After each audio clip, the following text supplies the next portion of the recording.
Hello, friends, and welcome to a Hasty Podcast. You're listening to a Hasty Podcast with your host, me, Weston Hasty.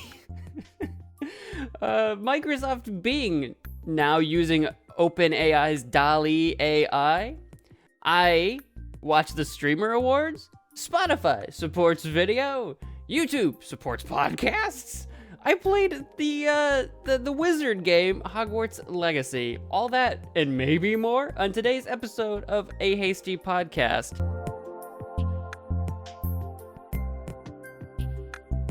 Today, we're going to be sponsored by Dubby. Head on over to dubby.gg to purchase a powdered energy drink that replaces other inferior caffeine beverages. It contains zero maltodextrin, zero fillers, zero artificial colors or dyes, and no proprietary blends. The star of the show is our coffee fruit extract, which helps you focus with no jitters or crash. That's right, dubby.gg. Use my code HASTY, H-A-S-T-Y, at checkout for 10% off if you're looking to replace energy drinks in your life with a different solution. I don't know what word I was looking for, just head on over to dubby.gg, use my code HASTY, H-A-S-T-Y, for 10% off your purchase. Welcome to a Hasty Podcast. All those things I said that we're covering today. I haven't done a podcast in a little bit. Haha, that's like totally not new information. Oh man, that's just like the intro to my podcast these days. It's just, hey, it's been a while, guys. My life got all kinds of turned around just to catch you up. It's just the day job.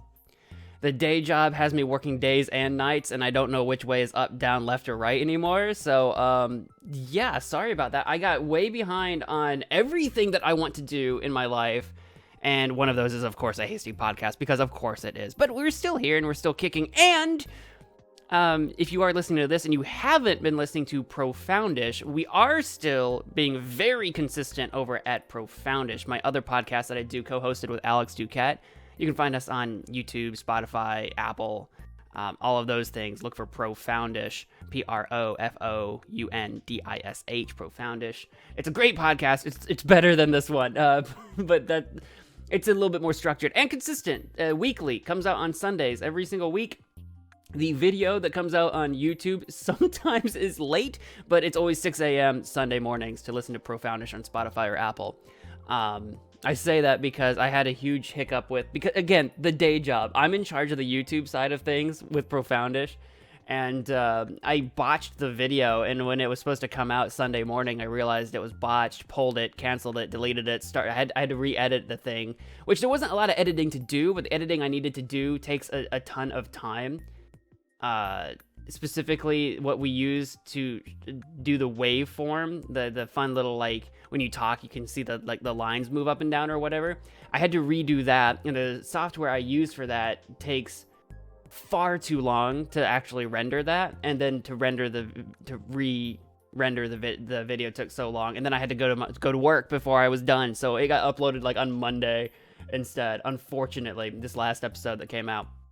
I know, I'm a disaster. It's a wreck. But Profoundish is consistent over on Apple and Spotify, so don't worry about missing the show there. Check it out. I think we just that was episode 28 that just came out. It completely blew my mind that we didn't do anything fun or special for episode 25, which is like not I don't know, I like 25, so like 25, 50, 75. I'm working our way up to like 100 or something like that.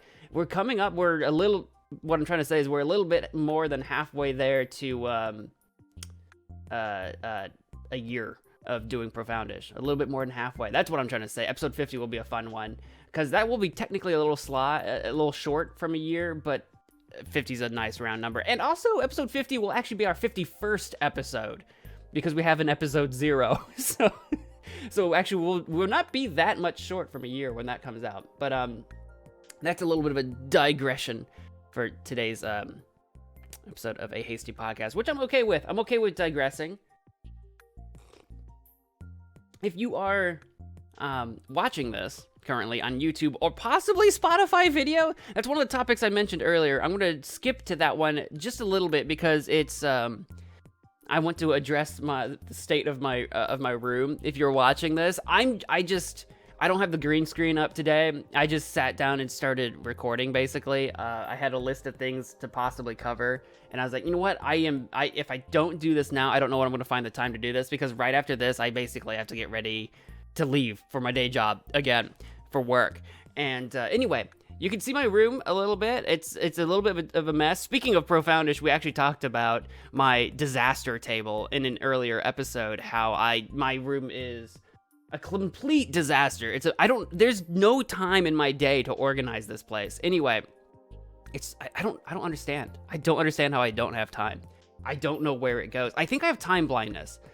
Maybe also ADD, because I also keep jumping around topics. I have like time blindness. Anything that I think is going to take like 5 minutes to do takes like 5 hours. And I just don't know where the time goes. It blows my mind. I think I have time blindness. I need a cure to that. I need help. I don't know what do you do about time blindness? Is there help for that? Anyway, what I'm trying to say is that you can see a bit of my table back there. Hopefully there's nothing disparaging showing on. It just looks like clutter. You can't see the full scope of it because the scene, I've got a little bit zoomed in a little bit. You can't see the full scope of the disaster going on over here. I've got like trash, instruction manuals, a couple pairs of glasses, and a wad of cash, apparently. Just a wad of bills that I need to deposit that I've slowly collected over God knows how long. But, so yeah, you can see all of that beautifully on video for what that's worth, if that's something you want, if you wanted to see that. I'm currently in my, actually, I'm in a Ron John Surf Shop Rainforest Cafe shirt. I've had this for God knows how long. Sorry, I had to look at a work text in the middle of the podcast. I just needed to read it. I didn't need to answer it, so it's okay. It never stops. It never stops. It truly doesn't. Anyway, no hat. I'm not wearing my hat today. No hat. Just my beautiful head of hair. Yeah, so if that's something you wanted to see, if you're used to watching me on Magic Man Mo, the gaming channel or whatever, I'm usually in some kind of Hawaiian shirt and a like fedora. I've got like a red fedora. It's kind of a dope fedora. Hawaiian shirt, sort of uniform get up. But here in the podcast, I look like whatever I look like, because chances are you're probably just listening to this and not watching. But if you are watching, that's the thing. Spotify has introduced video now, and I don't know what to do with it exactly. Like if I want to do, well, it's weird because I was trying to reintroduce doing a video form of this podcast for YouTube. So I was thinking, okay, well, I'm already doing the video, so I guess I will upload the video to Spotify as well instead of just the audio. But here's the question. And this is an open question to all of you that are listening. If you listen to podcasts, do you watch podcasts on Spotify? I think it brings up an interesting question when it comes to podcasts about like what a podcast is, how people consume it. Like, I'm not bringing this up just because it's an update to my podcast specifically, but I don't watch podcasts. There is a podcast I do listen to, at least one anyway, that I'm aware of. Maybe multiple podcasts have video forms that I'm not aware of because I don't consume them through video means. But there's the one podcast I listen to that I know is on YouTube and has video. Like, you can see the speakers and their room or their set or whatever and the whole thing. They have video. It's on YouTube. And I usually watch it, actually, quote unquote watch. I listen to it through YouTube just because I have YouTube Premium, so I don't get ads or anything. So I turn it on YouTube, but like I don't watch it. I'll have it like on my phone in audio only mode, which is just a thing you can do. I don't know if everyone can do that or if that's a premium feature. I don't actually know. That's just something I can do. I just turn it on audio only mode and I just listen to the podcast, often like in the car, hooked up through Bluetooth or whatever. I just listen to it. I don't watch it, which is interesting because presumably people do watch it amongst other podcasts, including Spotify. We've got this growing popularity, I think, in video form of podcasts. I know it shows up a lot on my YouTube Shorts, which is annoying because I don't actually listen to the Joe Rogan podcast. It's like the biggest podcast on the planet or whatever. I don't know what the numbers are. I don't listen to it. I've tried to, because it's huge. It's a huge podcast. I've tried to listen to it, and I don't know if it was just the guests that were on, or I don't really know much about Joe Rogan. I really don't. I couldn't get into it. I just couldn't do it. It wasn't the podcast for me. But I do know that they film it, because they're shorts. They're like little TikTok-sized shorts, the clips or whatever, show up on my YouTube shorts all the time. And I'm like, stop, I don't listen to... My YouTube shorts has no idea what I'm into, by the way. It's hilarious. Like, TikTok figured me out. It's like, you pretty much exclusively like listening to comedians and D&D. That's what you watch. And a slight mix of a few other things here and there. YouTube Shorts throws freaking everything at me. It's like, what do you like? And I'm like, not this! But it loves to show me...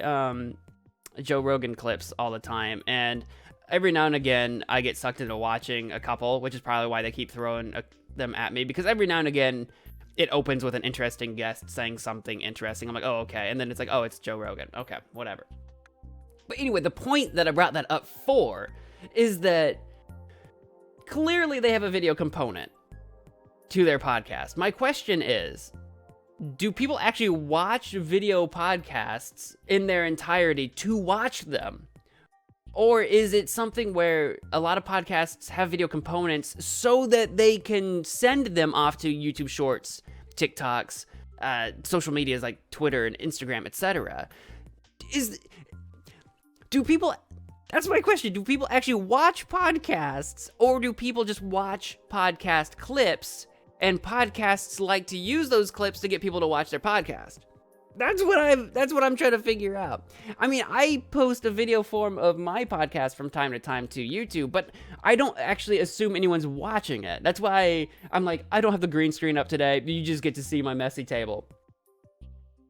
Because who's actually watching this? Even if you're on YouTube, or I guess Spotify now, because I'm going to upload this video to Spotify, I guess. If you're listening there, I just assume you're not watching. You know what I mean? Am I wrong about that? Maybe. I don't know. I find that I consume a lot of my long-form content through audio now rather than video. Like, even if it's a long video of something that's meant to be watched, I'm probably going to end up listening to it, because it's going to just be on in the background while I'm doing something else. I'm not going to, like, pull up an hour, even a Let's Play. I'm not going to pull up an hour-long Let's Play and probably watch the whole thing unless I'm, like, lying in bed just trying to fall asleep. And even then, I'll probably fall asleep at some part through it, right? I probably still won't actually watch the whole thing. But that's, like, the only time my attention is probably, like, dedicated to it, if that makes sense, to the video. If it's long, I'm probably just listening to it. If it's short, I'll watch it. So that's what I've got with the podcast. I think it's interesting that podcasts are moving from this audio-only medium to just basically, there's this push to just, podcasts are just long videos about talking. You know what I mean? And I guess there's a lot of, it starts bringing up a new question too. Like, a lot of, the first example that comes to my mind is like Moist Critical. All right. He streams, and he usually does I say usually. He streams, he does videos. He does these long form, like, reacts or commentaries over something that's going on, right? And he's filming it because he's probably streaming it. Is that a podcast? You know what I mean? Is all of, like, Twitch's just chatting section at this point, is that a podcast?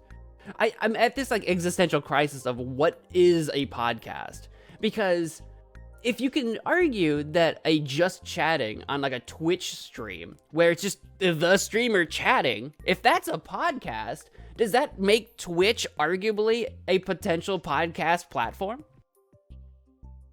Am I crazy? No one's talking about this. How Twitch is a podcast platform, but not a good one.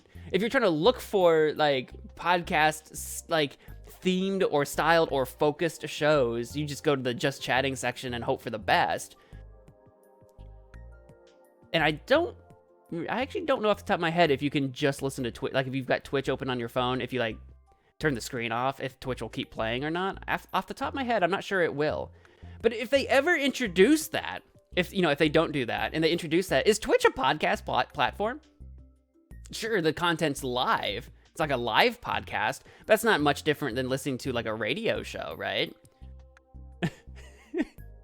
Are podcasts, I don't know, are podcasts taking over? Which I do hear, where it's like, everyone's got a podcast. Podcasts are taking over. Are podcasts taking over? Or have long videos simply become podcasts? Like, that's what a podcast is a long video focused around talking and ideas. I want to put that out in the ether, because that's on my mind, where I'm like, what is a podcast? I feel like we've spent a lot of time on this podcast, me musing what this podcast is. Now it's evolved. It's evolved into what is a podcast, not just this podcast, but what is a podcast. I want to put that out there because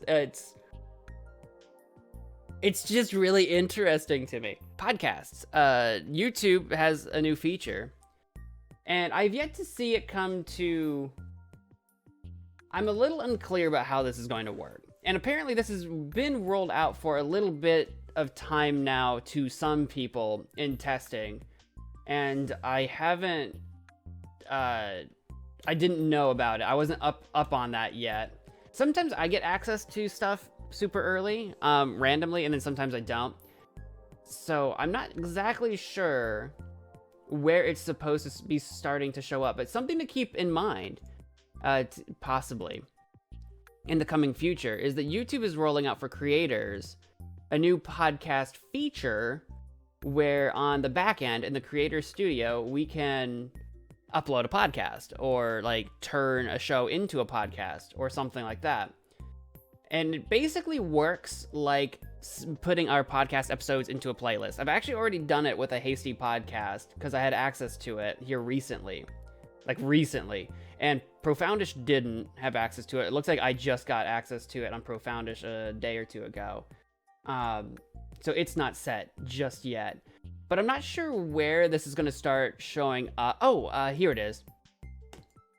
YouTube. So youtube.com/podcasts is a thing. That's a thing now. So there already exists, for those of you that don't know, YouTube has a music service called it's like YouTube Music. Is it youtube.com/music, or is it, hang on.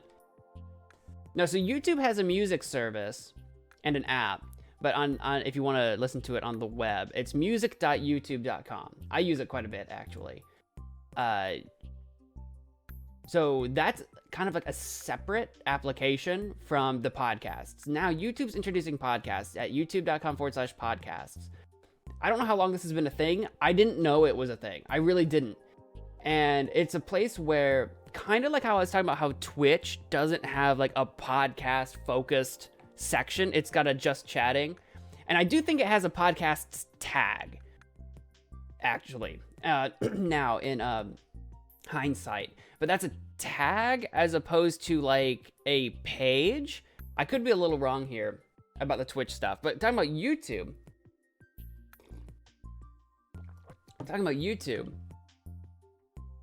they have a page now sort of dedicated to it. And I'm looking at the page. It's kind of a mixed bag. It's like you won't see this on screen in terms of the video. They've got like popular episodes at the top, which is on my page a mix of, I've got Critical Role, Flag Rant, the Pat McAfee Show, Fresh and Fit. I didn't know how to say Fresh and at first because it's all one word, but the A is lowercase. Fresh and Fit, YMH, blah blah blah blah.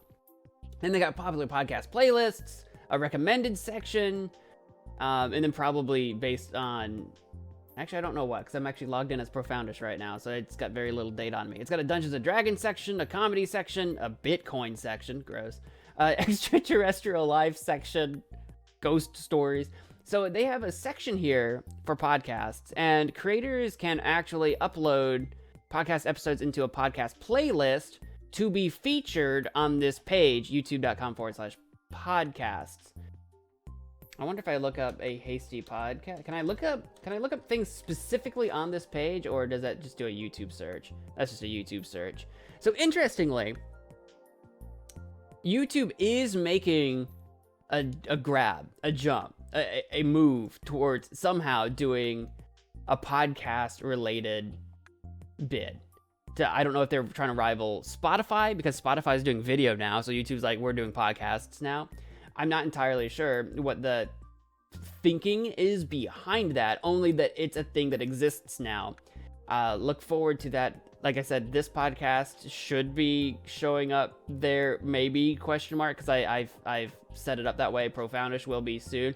Something to keep an eye out is that if you're into podcasts, listening to them through YouTube might be a more viable thing in the future, or something that they're aiming to shoot for. I just wanted to mention that as something of an update, because I do, put my podcasts onto YouTube, and now they have this feature that I didn't even know was coming. I think they started rolling this out as a beta program to probably bigger creators, something like late last year or something like that. I forget where it was, what date I saw at one point in time listed, but it's been out for a little bit, and I've only just now started getting access to it, so this is the first time I'm actually seeing it. That's a thing that's happening. So a lot of big moves in the podcast space. I think that's going to wrap up my discussion on podcasts. Let's take a quick coffee break, as I have gone and gotten my coffee. Let me take a sip out of it. Oh, what is this? I'm drinking out of my Hasty Podcast coffee mug, the official branded Hasty Podcast coffee mug we have available on magicmanmo.com. Yeah, that's where my store is. Magicmanmo.com. Magicmanmo, of course, being me. And over there, you can get a few different kinds of Hasty Podcast drinkware. I've got a coffee mug and a tumbler and a water bottle. Check those out at magicmanmo.com, and you can sip coffee like I do out of a mug.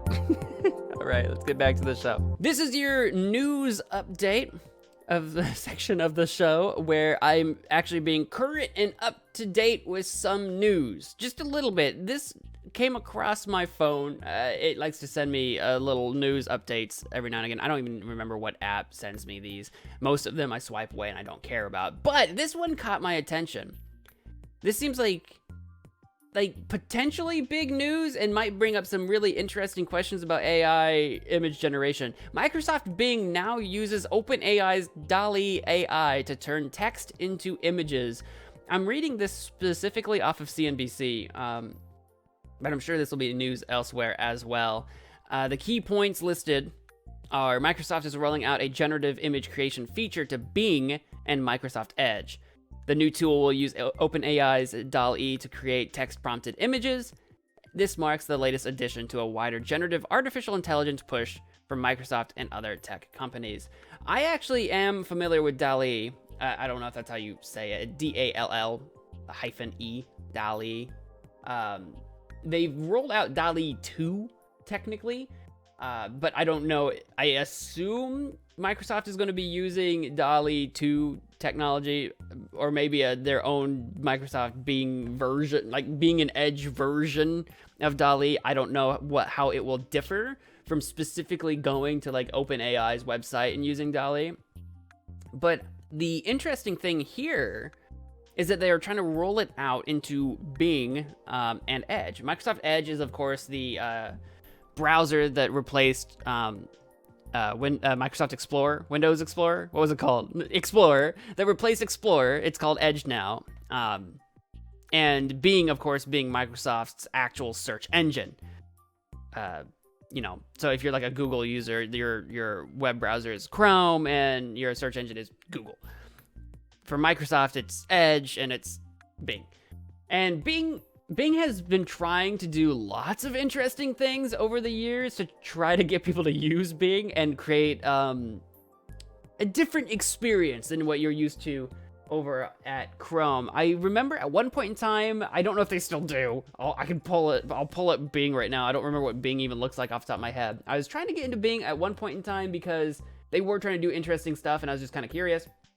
They used to have like a point system for the number of searches you do, and they had like a point system where you'd earn so many points you could possibly get rewards, and they had like different almost like side quests you could do on Bing. It was really a weird time. This was years ago, so I don't think they do that now. I just went over to Bing's website right now, and I'll tell you one thing that they definitely need to do is make it look not like crap. I don't know if it's just why it looks like this right now. Right now, the background on Bing is a bunch of random chalk for some reason. And if you scroll down, like, you've got the actual search bar that you'd probably want to use. And then if you start scrolling down, it's just all these, like, I think it looks gross. It's just a bunch of, like, squares and rectangles with basically news stories. I'm scrolling through to see what it looks like. It's basically news stories. So you'll see an image and then like a headline or whatever, and you've got like thumbs ups and thumbs downs and comments on them. It just looks to me too tabloidy. I don't know. That's my take on it. This kind of stuff, like, I don't know. It's probably not that bad. It reminds me of, like, if you go on to, I don't know, like Snapchat or whatever and swipe to the right and whatever. What's Snapchat? I don't use Snapchat. What's Snapchat's like where you can like scroll through their tabloid section and look at all the clickbait crap? Anyway, that's what this feels like to me, is I scroll down on Bing and I see a bunch of clickbait crap. But maybe it's all legit. I don't use Bing. I'm probably biased here. But anyway, the point is, I was just curious to see what Bing looked like. The point is, since they're rolling out access to... should I explain what DALL-E is? Yes. Let me explain what DALL-E is, and then explain the point. DALL-E is a text-to-image AI generator, basically. So if you go to DALL-E and type in cat doing a dance on a pole in a circus or something, I don't know. That's the first thing that came to my mind. Take from that what you will.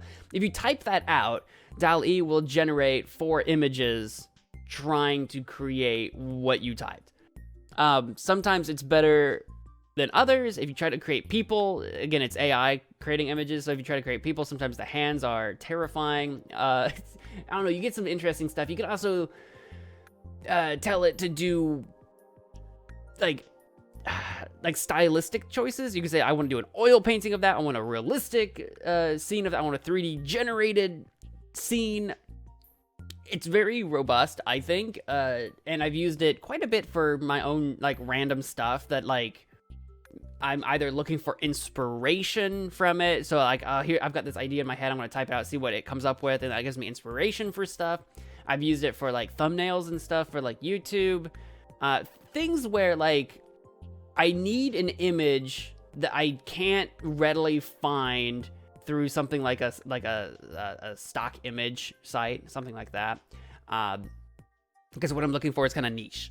If I need something like that, and obviously I don't make the kind of money to just hire artist after artist after artist for like a thumbnail for like a video that's gonna get like 20 views or whatever, you know, it's something like that where this is a relatively low budget. You can use DALL-E for free up to a point. You get like these points, you get these tokens. And you get so many of them, you have to set up an account. The first time you set up an account, you get like 50 free tokens. They expire in a month, which is a lot of tokens to use in a month, unless you're just sitting there just going crazy. And then every month after that, you get 10 free tokens. And then if you want more tokens, you have to pay. No, I don't think there's a monthly subscription. I don't think so. It's just like a one-time thing. It's like $15 for like 115 tokens, something like that. So anyway, it's free to a point, and then it costs you money if you want to keep using that. But then again, it's still relatively cheap, where you think about like 115 images for $15 is like 11. It's like 10-ish tokens for $1. I'm just gonna round it down, 10-ish, and that's for 4 images per token. So like, it's relatively cheap compared to hiring an artist out for $40-50 plus for like really quality, like good art or whatever. And that's, I think, where AI generated images really shine, is for low budget inspiration concept art type stuff, as opposed to hiring actual artists that you can communicate with and get actually exactly what you want. That's where I think the AI generation really shines, is doing that sort of lower end stuff where you're just trying to smash something together and see what comes out. And as a novelty, it's AI technology, so there's that curiosity aspect as well, where it's like, oh, I wonder what it'll come up with if I do this weird thing. There are limits DALL-E won't let you do like sexually explicit imagery. I think there's some kind of measure in there against violent imagery as well. I don't remember what else it has for like censors or whatever. And I'm not sure how the technology censors for that type of stuff. I don't know if it just uses the words, because that's one thing that like I'm not sure how it avoids accidentally generating something that could be either sexual or violent, but I've never seen anything sexual or violent generated. So whatever they're doing, there are limits to what it is allowed to do, which I think is important when we bring up this connection to Bing and Edge, which is what I was trying to get to. They're trying to integrate it now where instead of having to go to DALL-E or whatever, it'll be available like on Bing's search bar. You can search for an image of like that cat on a pole in a circus or whatever it was that I said earlier. You can search for that in, I don't know, images or something like that. And not only can you go looking for images of that possibly existing on the internet, but it will also generate those images. So that even if those images don't exist in the real world as taken and whatever, then it'll generate it for you, so you can still get it. Apparently the article I read did state that Microsoft plans on having like a Bing watermark in the corner of the image, so that you know that that's an AI generated image as opposed to a real life image, which I do think is important, especially when DALL-E does have a focus, or like they really promote that they can create realistic images. That's the idea anyway. And they do come up with some pretty good stuff that I've seen. Some stuff is like you can tell a little bit's off, but otherwise they do come up with some pretty realistic stuff. I think that watermark is going to be important to distinguish between the two as we move ever further into the realm and era of disinformation, where no one has any idea what's true or real anymore. Like already like deep fakes, if you've heard of deep fakes, those have been in the news forever. Photoshop has always been a source of confusion and ire for some ever since it came onto the scene, because now you can edit an image realistically and can make people think something that isn't real is real. I mean, that's ever since even Photoshop has existed. I mean, the idea of being able to alter images and videos, etc., to spread disinformation or cause confusion has been a very serious concern for a long time and has only gotten worse over the years. Same thing with now not only can we alter images and videos, we can straight up manufacture them in a realistic sense. So I think it's important that they can distinguish, like, these are the generated images versus these are the actual images that exist out in the world.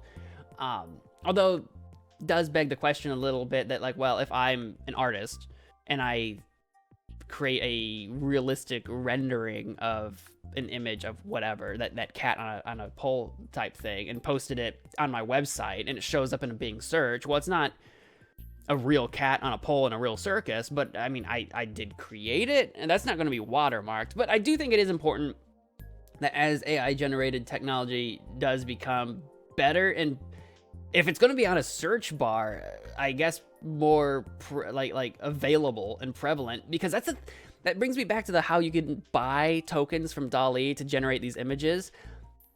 I don't know if Bing is going to do the same thing. If you can just sit there and search for fake images for free forever, because then you can generate a ton of images and a ton of people will have access to it. I don't know how many people use Bing, but I'm imagining that if this is like just free and readily available, that's going to bring people over to using Bing for at least that specific purpose. And that could possibly bring its users into, I don't know, the millions plus, right? I don't know how many people use Bing now. I'm going to just say probably at least some number of millions. There's a lot of people on the planet, all right? Some number of millions of people, but millions more maybe will start using it. And I think that's why Microsoft wants this, because it'll bring people over to use Bing, possibly. But it does bring in that question of, like, you're introducing a service to actually generate information as opposed to find information. So Bing as a search engine is now transforming its purpose from away from searching for things on the internet to creating things on the internet, potentially, even if it's through users doing it, as opposed to like the team at Bing doing it themselves. They're actually generating content now, which I think is distinctly different from what a search engine is typically expected to do, is go find things that already exist. And then the watermark thing, I will say that it's important for people that are on the web browsing, searching, or whatever to know what they're looking at. But I will say that the watermark is probably going to be easily gotten around. DALL-E introduced a watermark a while back, and it's easily gotten around if you want to remove it. One, you can just edit the image yourself. Like it's this little watermark on the bottom right corner of the image. You can just zoom in on the image and cut the watermark off. Or alternatively, you can go into, like, instead of downloading through DALL-E, you can inspect the image, and you'll see if you know what I'm talking about, you can right click on like a page on the internet and inspect it. It'll be on the bottom of your menu or whatever, the things you can do. It'll say like inspect, and you can click on that. You'll get a wall of code. You can go find the link to where the image was actually generated, because it won't have the watermark added, and you can save it from there, basically. So, there are ways around watermarks that are known to people. If you want to get rid of a watermark, there's usually a way to do it, and you can find those ways on the internet. So, the Bing watermark, I am going to put this asterisk out there. While I do think it's important that Bing do that to distinguish, if they're just going to put it in the search bar, I think they should distinguish what's actually on the internet versus what they just came up with, what they generated. I think they should do that watermark thing, but I'm mentioning that because I don't want anyone to fall into the false sense that that's some sort of security measure that people are, oh, there's going to be a watermark, so people can't just download the image and show it in places and pretend it's real. Everyone's going to know it's fake. No, if you want to remove a watermark, you can remove a watermark. It's the technology is out there, and that's not even counting going back into Photoshop. I'm not a Photoshop user, but I know Photoshop has AI generated, it'll help fill in gaps. If there's someone in your photo, you want to take out your photo, you can do that, right? And it'll generate the background of where that person was standing. Same thing with watermarks. You can take an image, slap it to Photoshop, remove a watermark. This technology exists. I'm just saying it's even easier than Photoshop in a lot of cases. In a lot of cases, it's just a matter of right-clicking on the web page and just getting a different file.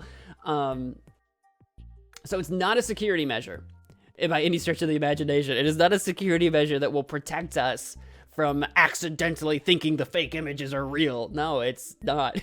I do think it's important, but I just wanted to bring that up. Before we get to our next topic, I would like to advertise my other podcast that I do with Alex Duquette, a friend of mine.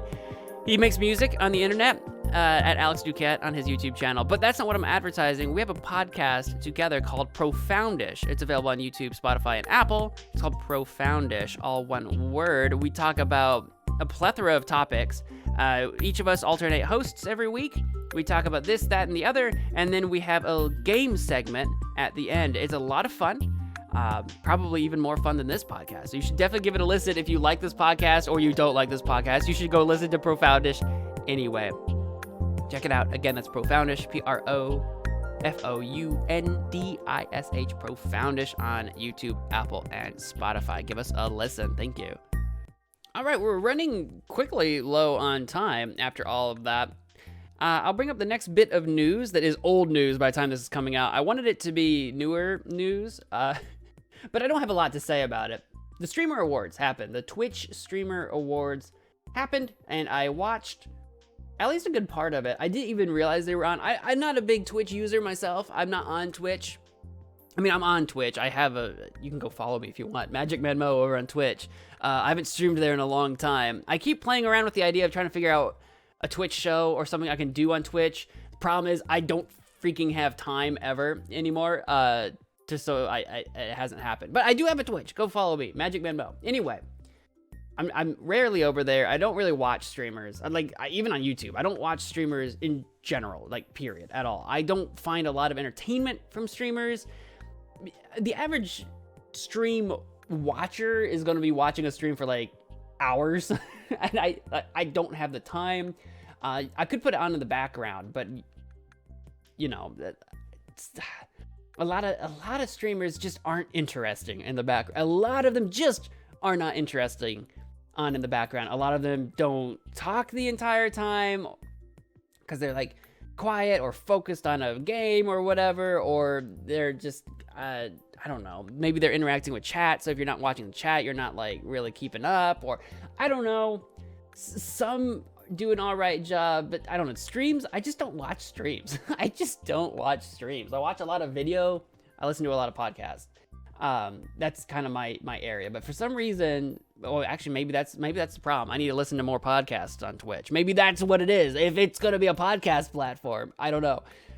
But I did watch some of the streamer awards anyway, because on my Discord, the chat in the Discord was talking about the streamer awards, and I'm like, oh, I didn't realize I was on. I'm doing some editing right now. I'll put it on in the background. And I was also watching the Discord chat react to the different awards and stuff. The people on my Discord knew more about the streamers or whatever than I did, for sure.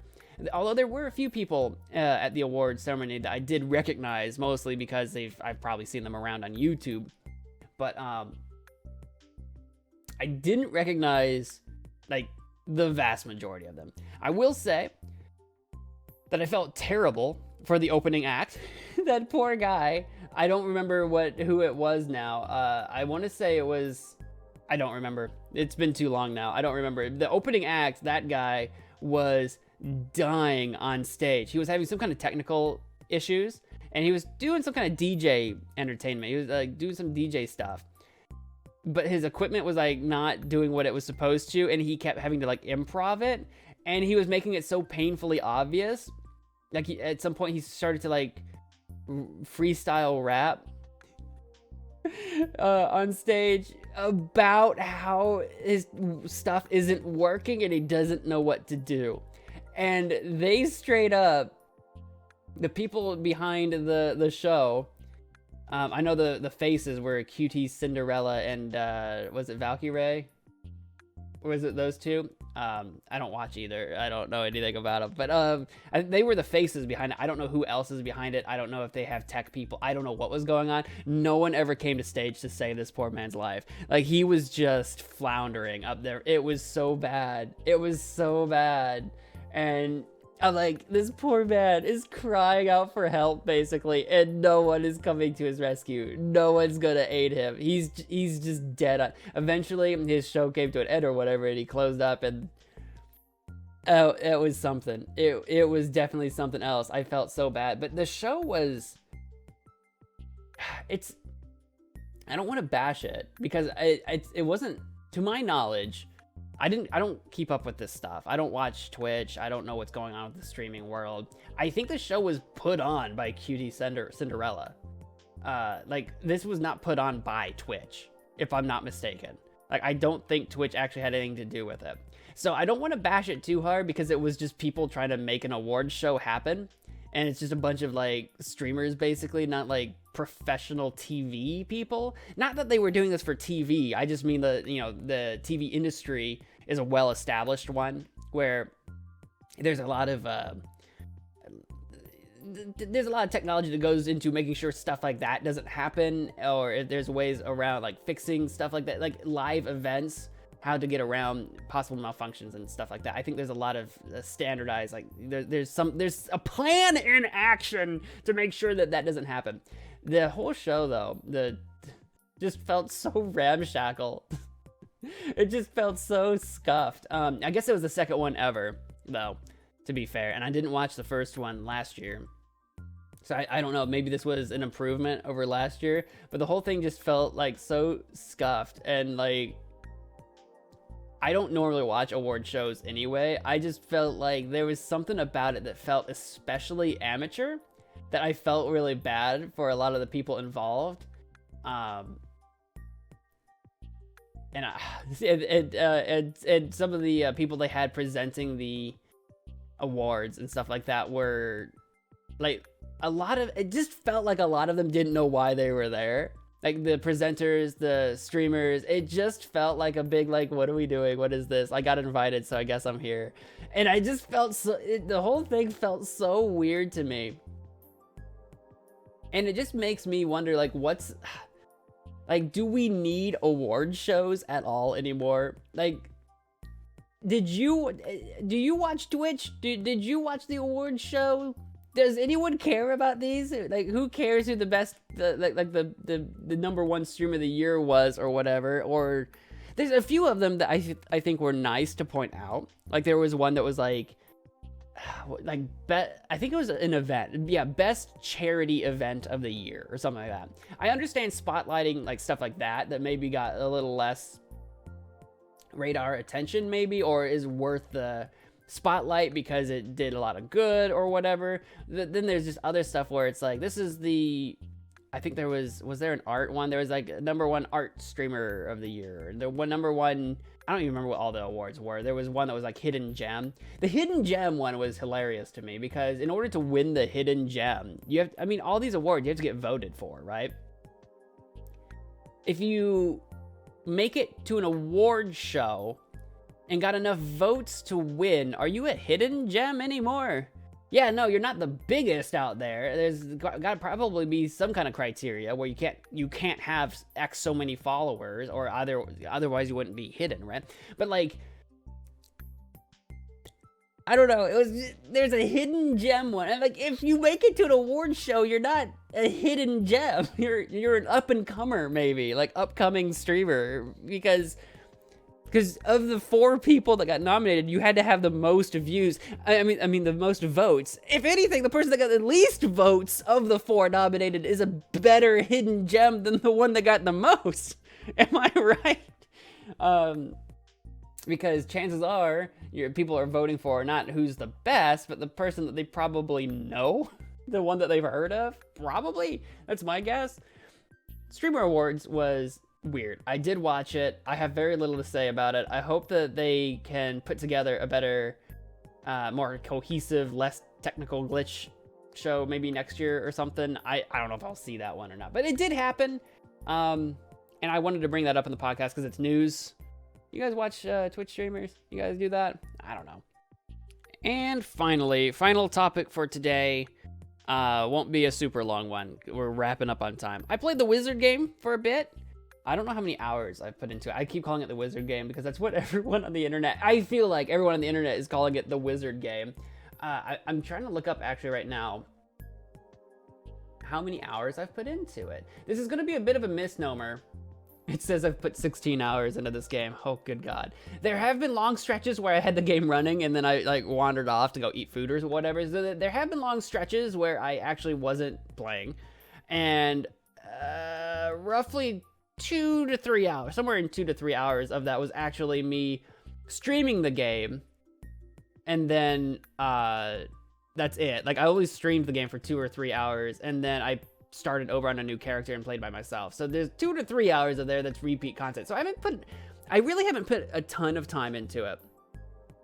Like, I'm only just now really getting into a lot more combat stuff, like actually exploring around the Hogwarts castle area and getting into like shenanigans. I spent a lot of time in the early game exploring the castle and just exploring. There's a lot of exploration to do. And I think that the game introduces something that I do kind of like. The only way to level up in the game is by doing your field guide book challenges or whatever they're called. You can't just like murder things and get experience points. It's just not how it works. Although there are combat challenges that give you experience. So like combat does help, but it's not like that's the only way to grind your experience. There's a lot of exploration and other random stuff you can do, side quests, blah, blah, blah, that garner you experience. And the only thing that experience does, there's no like stats in the game to really worry about other than offense, defense, I think, basically. The only thing the levels really do is give you more HP and then unlock potentially more outfits for you to find and be able to wear. Like some of your clothes, all your stats come from your clothes, you know, the gear that you're wearing. You can wear robes, a uniform, a face wear, and a hat or whatever, your gear, and that's where all your stats. Your gear starts requiring you to be such and such a level.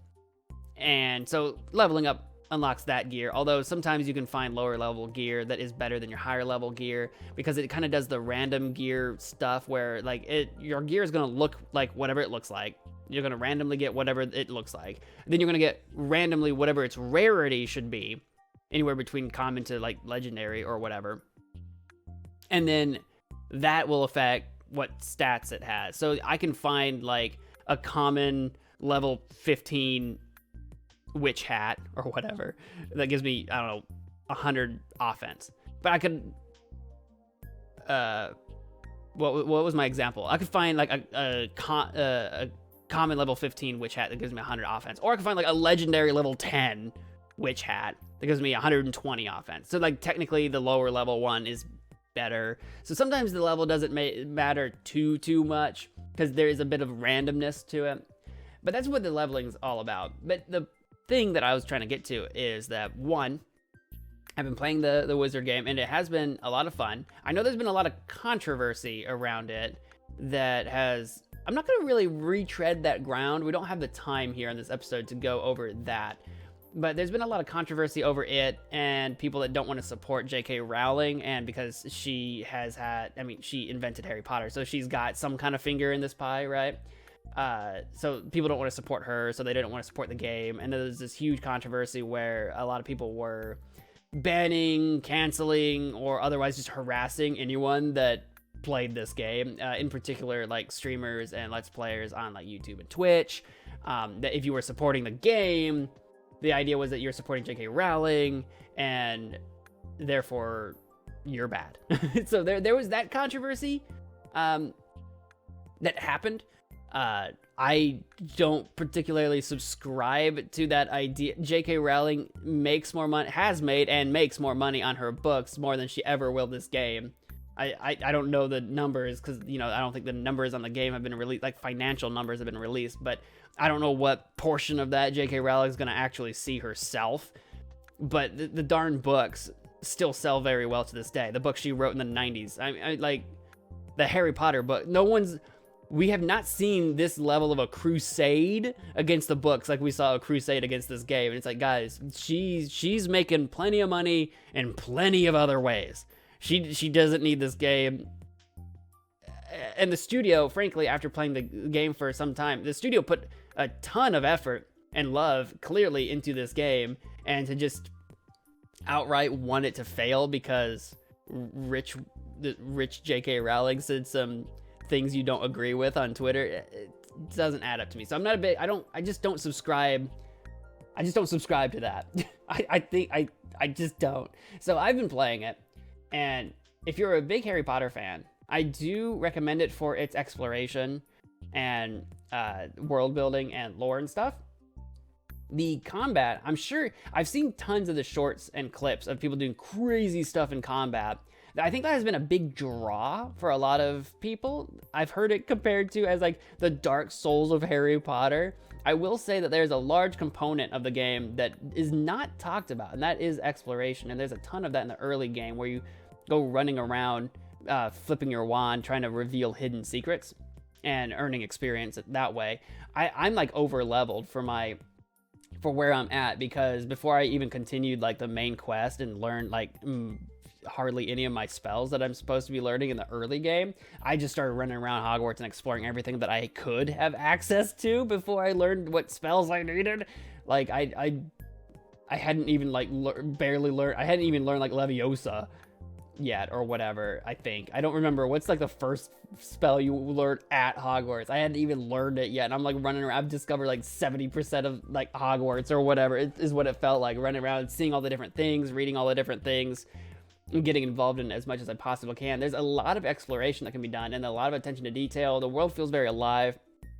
Students and house elves and random suits of armors and ghosts and I just lost the name of the poltergeist. I just lost his name. I wanted to say Polly. I'm like, that's not it. It starts with a P, right? Puck? No, that's from Shakespeare. I just lost his name. What's the name of the poltergeist?